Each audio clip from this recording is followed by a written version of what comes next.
পুলিশের গুলিতে আবু সাইদ নামে এক আন্দোলনকারী নিহতের বিষয়টি তুলে ধরে আরেকটু প্রশ্ন করেন Mushfiqul.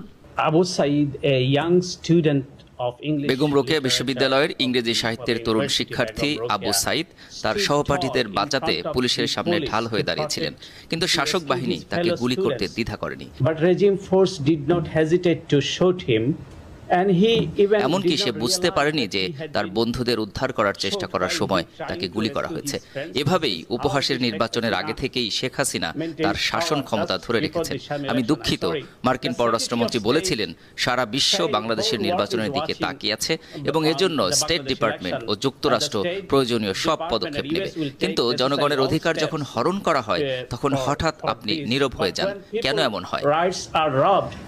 All of a sudden you become silent. Why is that? জবাবে মার্কিন পররাষ্ট্র দপ্তরের মুখপাত্র ম্যাথু মিলার বলেন, প্রথমত